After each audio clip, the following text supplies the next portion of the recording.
Hi everyone, welcome back to Chem SolveBox. Today we are starting a new series on calculus exam questions. We are going to solve real test problems step by step. If you need the basics first, watch our intro video. The link is in the description below. Let's get started.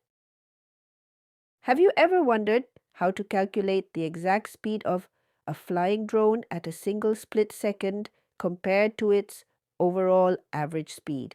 Today, we are going to master a classic exam question, the average versus instantaneous rate of change. I'll be sharing a step-by-step easy solution, plus a few secret exam tips at the end that will guarantee you full marks. Let's dive right in. Here is our scenario. A hobbyist launches a small drone, and for the first 7 seconds, its height in meters is modeled by given. Cubic function h is a function of time t. We have 3 missions today: finding the average rate of change between 2 and 5 seconds, finding the instantaneous rate function, and calculating the exact rate at exactly 3 seconds. Pro tip for calculus: always look at your units first. We've got height h in meters and time t in seconds. I'll show you exactly why this is a game changer in a few moments. For now, notice how this data is framed as a function. Let's start with part A. Our goal is to find the average speed of the drone between t equals 2 and t equals 5 seconds. To do this, we use our trusty algebra formula, the change in height divided by the change in time or function h value at 5 minus function h value at 2 over 5 minus 2. To find average rate of change, step 1 is evaluating our endpoints. When we plug t equals 2 seconds into our function, we get a height of 38 meters. When we plug in equals 5 seconds, we get a height of 65 meters.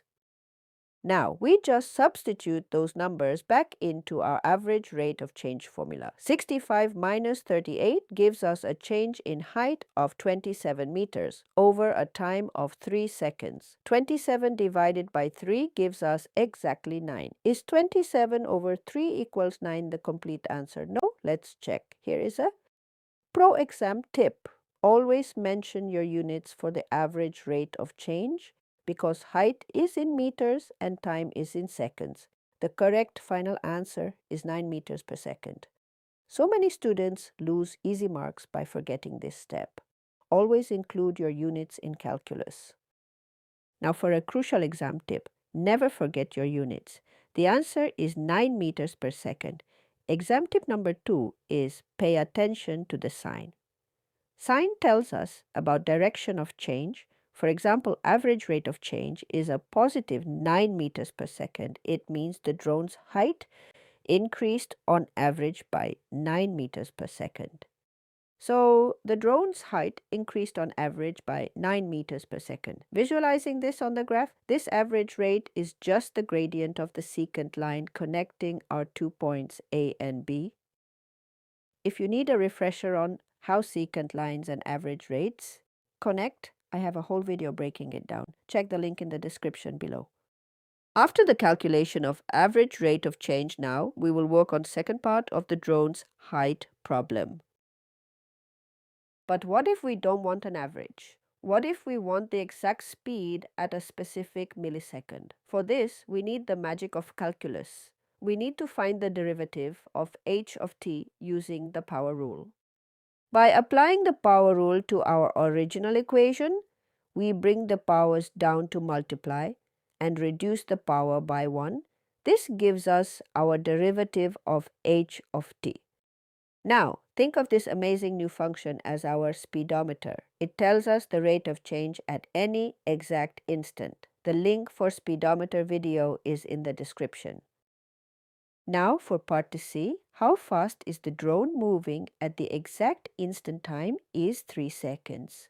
All we have to do is substitute t equals 3 into our brand new speedometer function, which is derivative of h, plugging in 3, we get minus 27 plus 54 minus 15, which equals exactly 12 meters per second. Again, we can check a sign here, which is positive 12.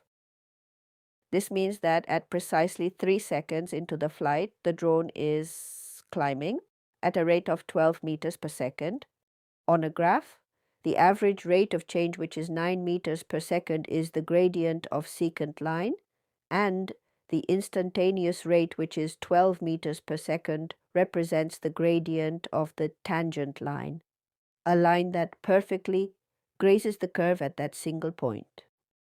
Average rate of change measures the overall change over an interval using algebra represented geometrically as the gradient of a secant line cutting through 2 points.